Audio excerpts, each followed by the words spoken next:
wealth building doesn't happen overnight. It takes years and decades of building money. So wealth preservation is way important than creating wealth. Rich client versus the average commoner. There are two distinct thought processes. Average people, we look at returns, whereas on the other hand, Ranesh and I has a very different mindset. His thought process is times that there's market uncertainty. What is it like when it comes to the HNIs? How do they react?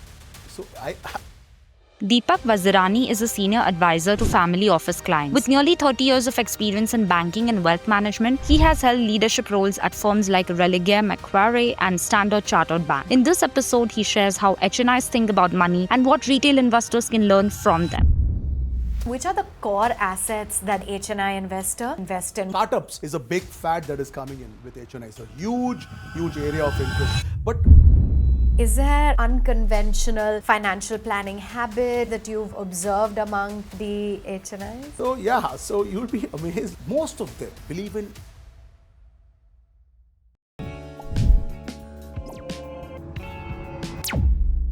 So let's get straight to it. How do rich people think about wealth versus the common man and the rest of us? So typically in HNI, a rich client versus the average commoner, there are two distinct thought processes that run through their minds, right? One looks at, when I talk about the average common people like you and me, we look at financial stability when it comes to a mindset issue. We look at, I want to create wealth, so I will look at returns for my investments. I look at, making my life more financially stable. I look at more of savings. Whereas on the other hand, a rich client, a rich investor, an HNI, an ultra HNI family office has a very different mindset. His thought process is, how do I create value from money? For him, it's a tool, not a goal to create money. He looks at how actually can my money work for me? How can I leverage this and make it grow?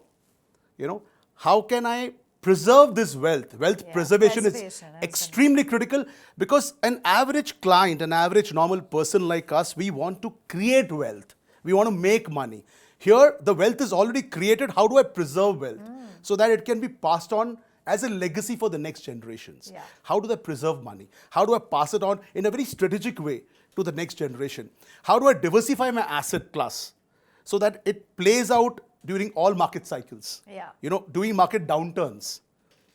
So that's the mindset that HNI typically looks at. How do I, make it more tax efficient? By creating that. I think everyone looks at. all of us.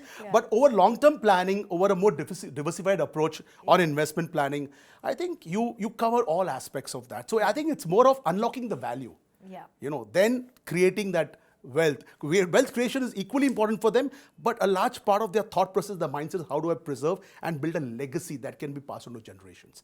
That is very critical. So that very distinct mindsets. I think so. I think you hit the nail on the head, because we generally think about growing our money, whereas they're focusing more on preserving it, and like you said, making their money work for them and creating value.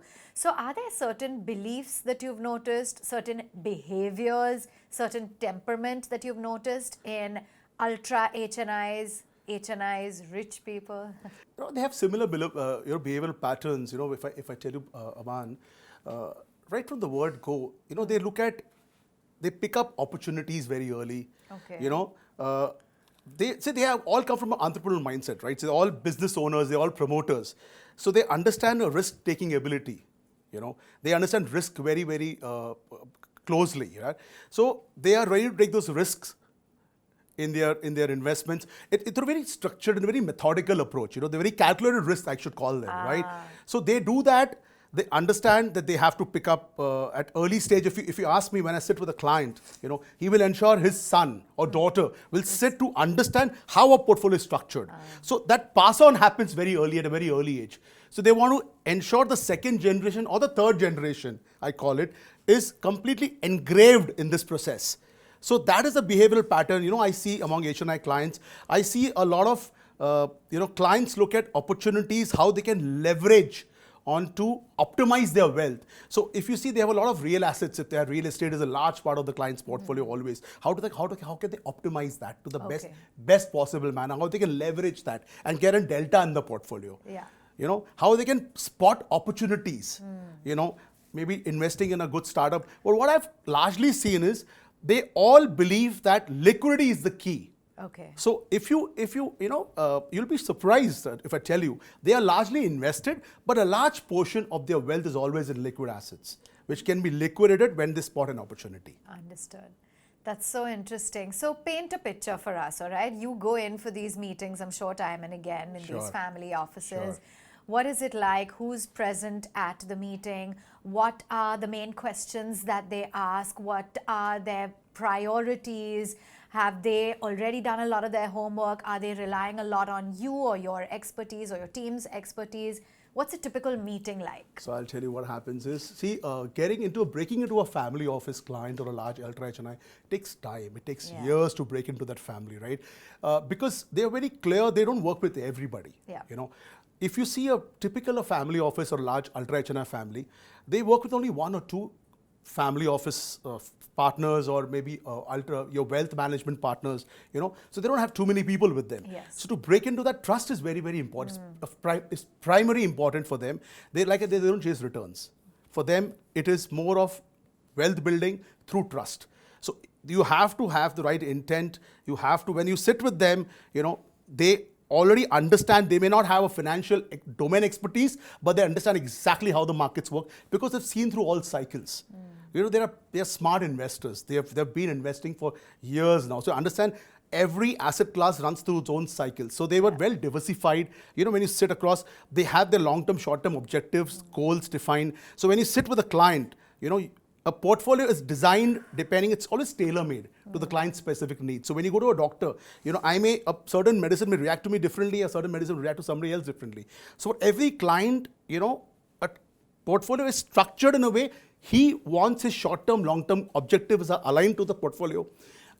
I give you some examples, you know, could be a client who's maybe 60 years old and, you know, he says 65, he says, Deepak, 5-10 years down the line, I want to retire, I want to take it easy, you know, I want to do more of philanthropy, you know, I want to start my own foundation, because that is very key today with people.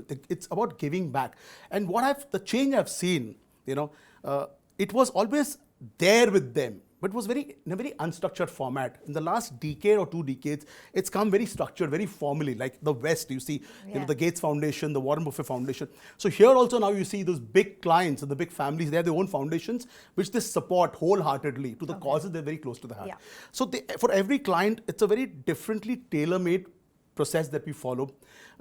Some are more of very conservative, they're ready to take that risk. For some clients, he may say, you know, I need a certain amount of money for my child's education abroad. I need to park certain amount in certain assets I want to buy abroad. Okay. You know, so every client has a different structure, has a different thought process. So it's customized depending on the client per client. Of course. No, so if you could just, for the benefit of our viewers, share an example of one meet. You obviously don't have to share any names, but you know, give us, like, sort of paint the picture for us. How often do you meet? What are the questions presented? Who is there for the meeting? So the client is always there for the meeting. He's always ready for the meeting. They see they understand money. They understand the importance of advice. So they always want to know what's happening in the market. You know, so again, like I said, the portfolio reviews that happen, we call them portfolio. It could be a quarterly review, and we don't talk about the review because when we start a portfolio, it is after several meetings of understanding the financial objectives, you know, their long-term, short-term goals, we create a portfolio. Yes. So when we sit down with them on a review, it either happens a quarter or a 6-monthly or a yearly review, depending on their time, because they're always traveling, they're always busy. But largely what I've seen is the client himself is present most of the cases. Where he is very busy, you know, where he's not able to give his time, he has a committee that he set up. Investment committee, you know, which is a score committee. So you run down that presentation of the portfolio with this committee, we discuss, and the final decision is taken by the client himself. So that is very clear. So all of them are very clear. They want to be involved because it's money end of the day. It's a hard-earned money. So while, you know, we advise them, the final decision is always made by the client. But the committee is privy to all of the decisions, the money, where it's going. So where the client is extremely large and he is always, you know, on the go, on the move, traveling constantly on, has overseas travels. There is a committee which is formed, and they are well aware of what the process and the investments are happening. So we run it down with them, and finally, we run it one the client as well when he has the time, and the decisions are taken accordingly for fresh investments, fresh inflows, all of that. Otherwise, the client is always present. Okay. He always believes he has to be there. He always will also ensure one of his children is always there, a part of the decision, exactly. so that that gets inculcated at a very early age for him. He understands. That's so critical. Yeah. I want to talk about, times that there's market uncertainty, volatility in the market, a big global event, for example. Sure. A lot of us may have that knee-jerk reaction. Sure. What is it like when it comes to the HNIs? How do they react? Are they unfazed? Are they hot and bothered? What's their temperament or behavior like? Lovely. So I'll take you back a couple of decades. I've been in this industry for 30 years, 3 decades now. That's a long time. And I've actually seen the temperament changing of clients, So there were early days when talking about the early 90s, 2000, clients were shaken by these kind of events, because they were new investors in the market. The market started rolling, I think about 2002, we started, Sensex was 2,000, 3,000, and from there today it's about 76,000, right? We've seen the 85, 86,000 as well. So clients understand, the market will go through its cycles. All informed clients, they're all investors, are very savvy investors. They've seen market cycles, they've seen the real estate boom, the real estate slowdown, they've seen the equities playing out well, So what you'll be actually amazed, for a common man, for a normal person, when the market goes through a downturn, or when there's a volatility, or there's a global event that happens, that plays out, we get really jittered, we get shaken, there's always a knee jerk, we want to exit, we want to save money, we want to kind of come out, we talk to our friends, What they do is, now I'll tell you what they do. They have, like I said, I mentioned in my earlier conversation, they have a lot of liquid cash available in their books. Yeah. They look at it as an opportunity because they look at long-term investments. Yes. They look at long-term planning, and they know there'll be cyclical events that will come. In fact, I'll give you a small, data. I remember in 2008, when the market was 21,000, and it fell right up to 8,000 Sensex, right? If you see the trend of FIs, the FIs will start pumping in money when the markets are at all-time low. The HNIs will come later. And when the market has already had a run-up of 30-40%, at least 30% upside, the retail investors are coming in, where they've already gained up 30% upside, 40% upside. And when the market touches the 30, 40, 50%, it'll of course correct. So they have only gained a 10% upside, and they start downward correction, whereas these guys will already start booking profits and coming in. So it runs on like fear and greed. The market runs on that. They understand all of that very well. Most of these guys I'm talking about, most of the clients that I'm talking about, will take opportunity, seize it as an opportunity. So if you see 2020, when we went through the worst possible phase of COVID, this was actually something which was completely, nobody understood how the magnitude of this event is going to pan out, right? So play out, right? It was a black swan event. One in a century, right? What actually happened, you see a lot of transactions in real estate happened then. A lot of luxury buying happened then. Because it came at dirt cheap prices. How was it possible? Because they knew that the prices have gone rock bottom. They had liquidity available, though the businesses, everything went for a slowdown. But like I said, they have liquid cash available. They took it as an opportunity. So a lot of transactions happened back then. I had a friend who was working at Louis Vuitton who actually said that during the time of COVID, when everyone was at home and cooped up, they had some killer sales and transactions taking place where it was being delivered home and maybe not to the store. So that really proves that they were taking advantage of that price arbitrage. That's a lot of clients also came in at 25, 26,000 when Sensex fell down. Because how bad would it get from there? It already had seen a high and came crashing down. So they looked at it as an opportunity because they knew that once this thing will ease out, the economy will bounce back. Of course, nobody knew the time it will take. But like I said, they always believe in long term. They look at a bigger picture. So they took seizes opportunities, Zaman. So I think everyone wants to know a little bit more about the mindset of an HNI investor, but it would also be interesting to understand which are the core assets that they invest in. What is the typical asset allocation and how has it changed? You said you've seen a very different Right. mindset now in the HNI investors. How has it changed? So, see, there is one type of an asset class that's a traditional asset class. I think they stick to the basics. Okay. Okay. And how do they differentiate? I'm going to come to that as well. So, asset classes are primarily equities. Then you have mutual funds, you have PMSs, you have stocks. You have private equity funds, you have VC funds, you have debt. Yeah. The debt is a large part of the portfolio because you need all security and a cushion to give to your portfolio. One side of the portfolio will give you an alpha of about 15 to 18% returns, and second, you will get about 8%. So technically, you're about 12% of the return on the portfolio. So debt is a very crucial factor as well. Third is real estate. That forms a very, very, very major part of the portfolio. Of course, you have gold, but that's a very small portion of the portfolio. So typically, it's equities, it's debt, it's real estate. Within real estate, again, you have REITs, you have fractional real estate. Yeah. All of that comes in. You have your gold, like I said. Then you also have these alternate investments, the AIFs, your private equity funds, your venture capital funds, your startups is a big fad that is coming in with HNI. It's a huge, huge area of interest. But the change that I've seen in the composition of the portfolio, Avan, is if I take you back 20 years, 25 years back when I started, real estate used to be a large portion of the portfolio always. If you see a client's portfolio, if you get leaving apart his own house, he had 60 to 70% of his investments in real estate. Some clients maybe 100%. Really? They were zero in equity, but 100%. I'm talking about 25 years back. Yes. Okay. But today, the change that I've seen is real estate is an illiquid asset. They understand that. There's a huge amount of money that gets into real estate. Of course, and if you see the ROIs on the property, on residential, it's about 2.5%. Goes at best to 3% if you're at a property at a BKC somewhere. And if commercial yields come at about 6 to 7%, at best you may get at 8%. So that's not something much blocking your capital there. Okay. Yeah. So they always believe to 10 to 20% is always in liquid money. Yeah. Ready with them. Okay. But that's been the average composition. Of course, that can change plus minus 10% here and there. But that's been the regular composition of a client's portfolio today. You've spoken about the kind of league that they're in. They're always ahead of the curve. They come very well prepared. They're visionaries in their own sense. True. Tell us about what kind of people they surround themselves with in order to get the best information. How do they upskill themselves? Are they constantly learning? And how can an average person try and adopt or try and emulate or try and get some of those fundas into their own lives? So I can just say and add on here that they are a little privileged because they're always surrounded by financial experts, domain experts. Domain, yeah. They have experts who have domain expertise. So they get the kind of information on the domain expertise. They surround by financial wizards. People who manage their portfolios, people who come with them with ideas. Of various investments which could accelerate their wealth.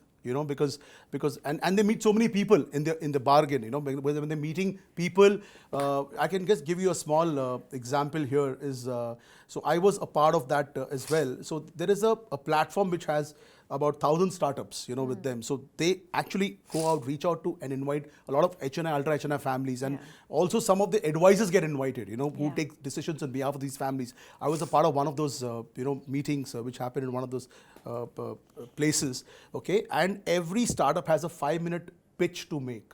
So the client himself is sitting, he understands the idea, and he can get in at that seed level funding.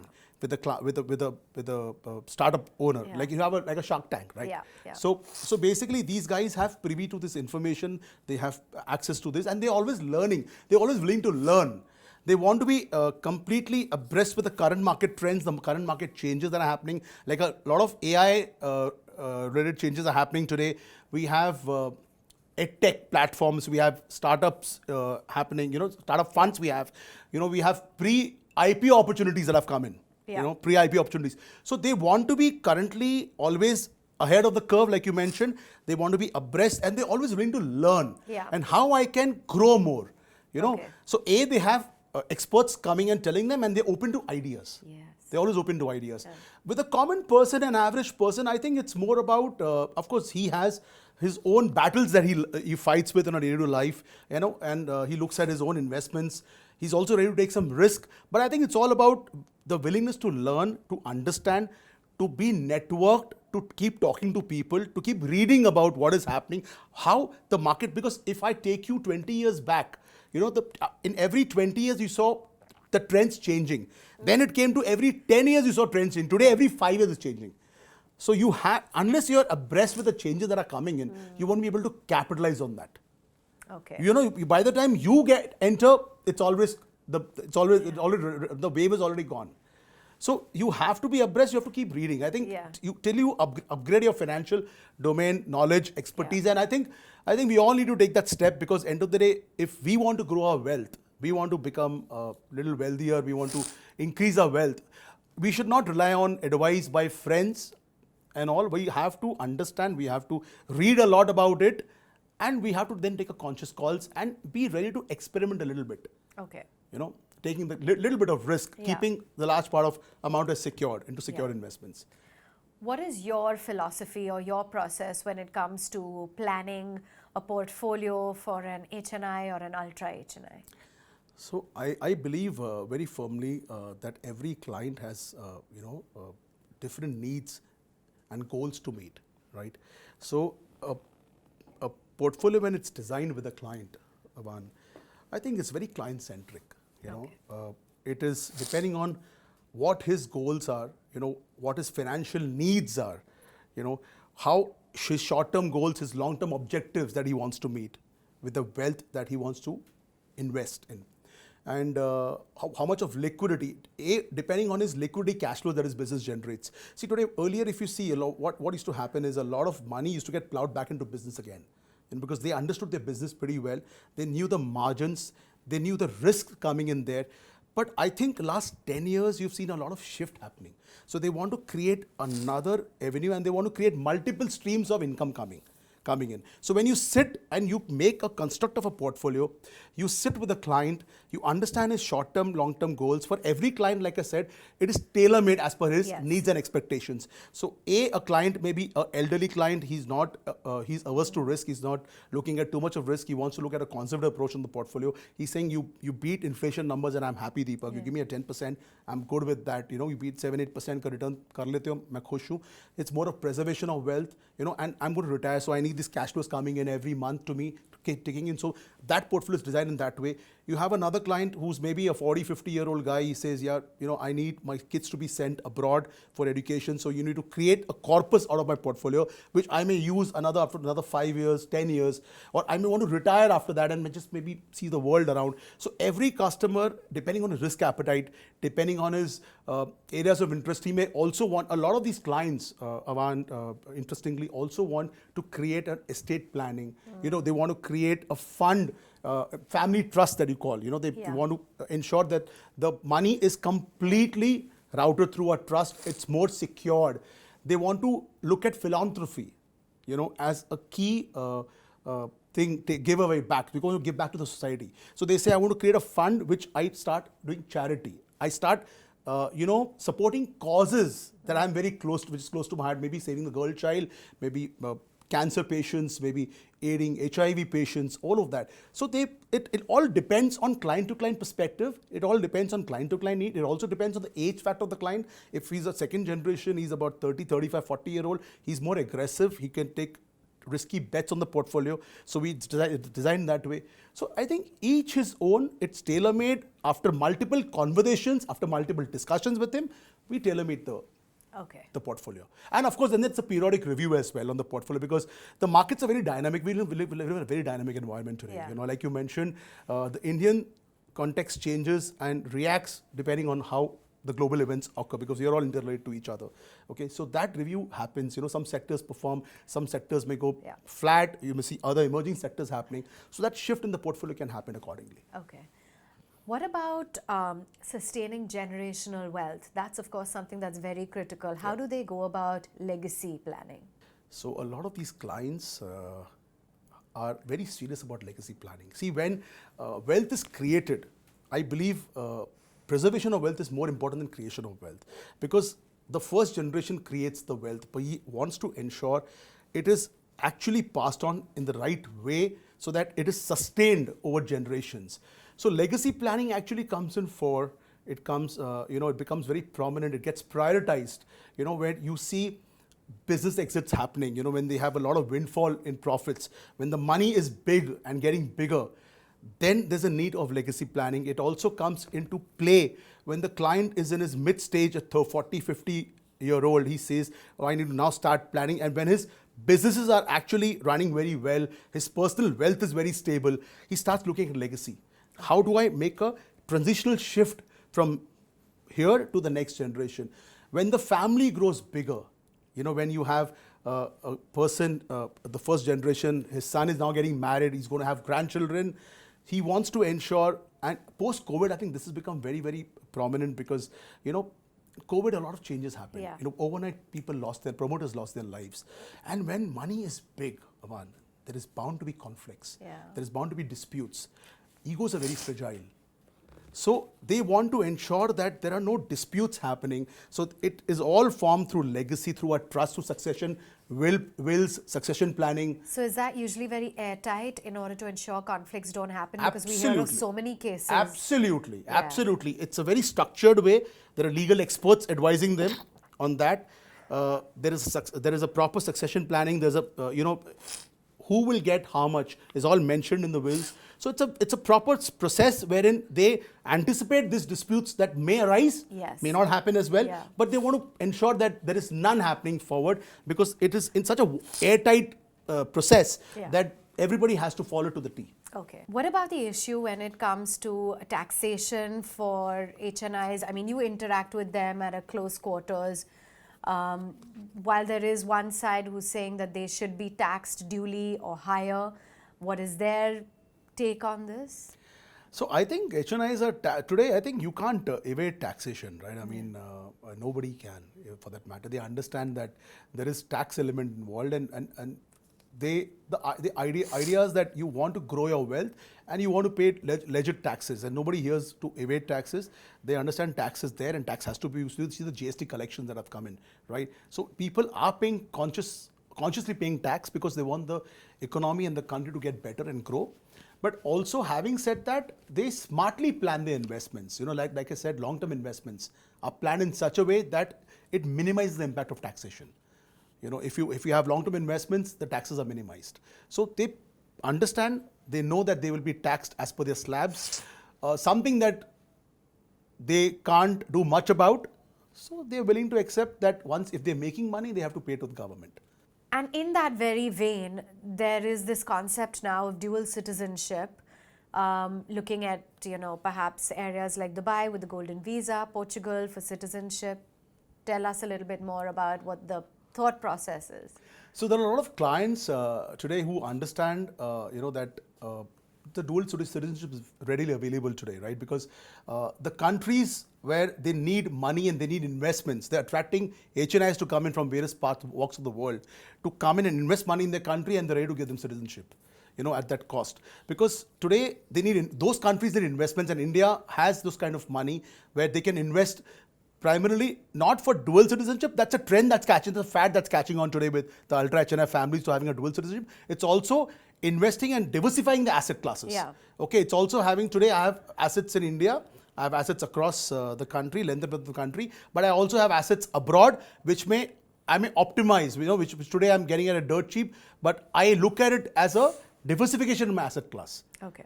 So that is a trend that's catching up, between ultra HNI families. Yeah. I'm just curious, is this scarcity mindset prevalent among the HNIs or ultra HNIs despite having more than enough, and how do they strike the balance, or that's not something you observe? No, I think if you ask me if they want to invest, if they look at some diversification, so one is the core investment philosophy that they go in, which are the standard investments in equities, real estate, alternates, all of that. Second is they rather go into exotic vintage cars. Okay, they would... Art is something that some clients are inclined towards because that could be a multi-bagger for them going forward. Yeah, we did a great episode on it as well. Watches, rare wines. I mean, these are the kind of things that you will be very amazed to see these clients are now looking at.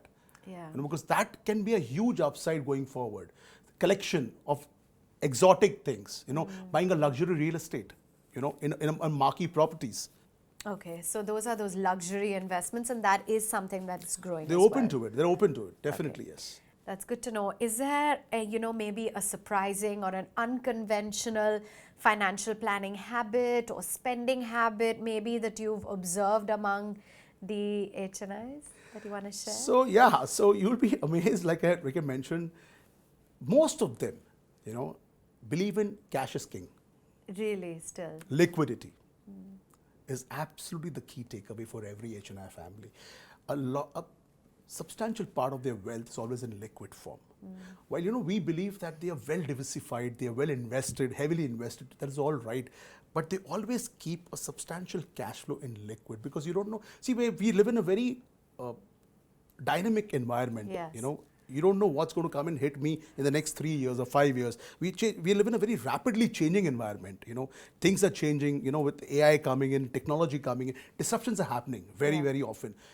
When that happens, and when we go through market cycles, we spot opportunities in that.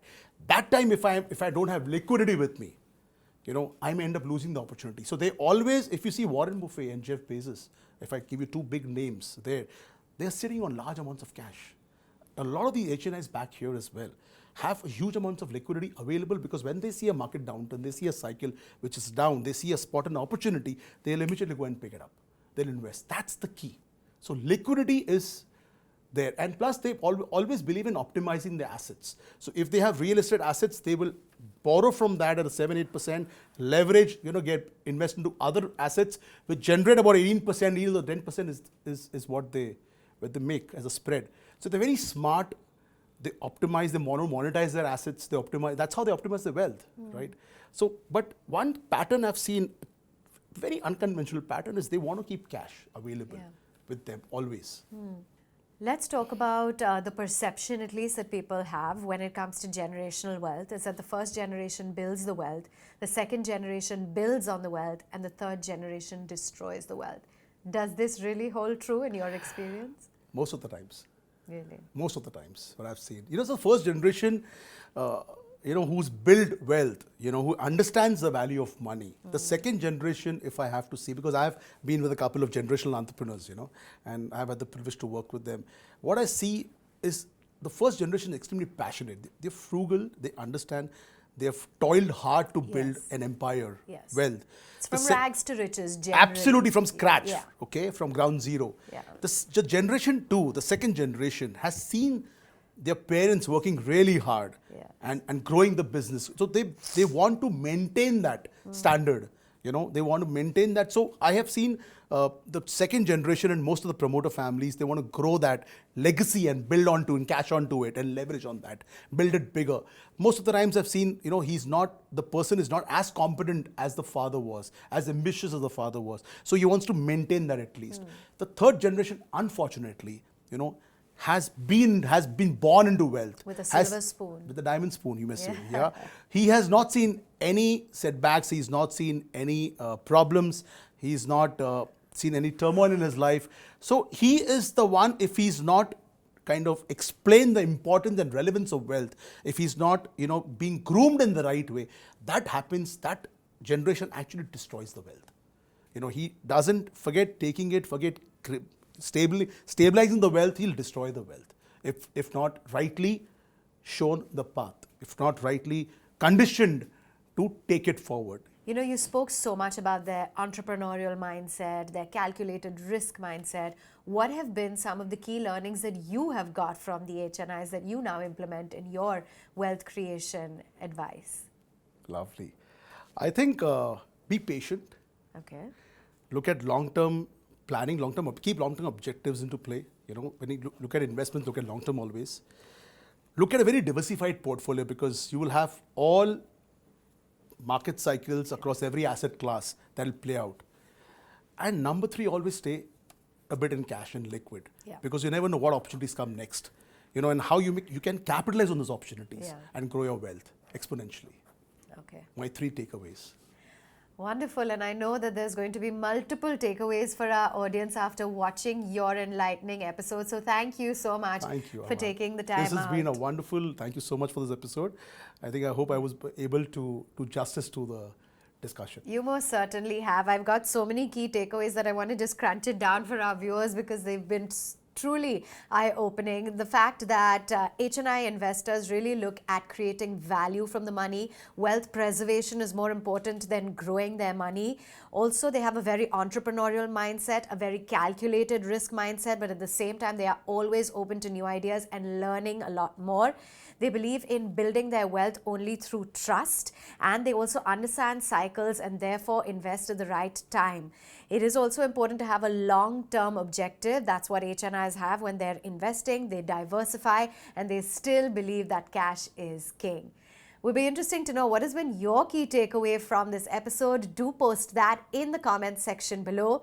Do remember to subscribe to Personal Finance TV. I hope you enjoyed the episode as much as I have and the season as much as I have of Temperament Season 2.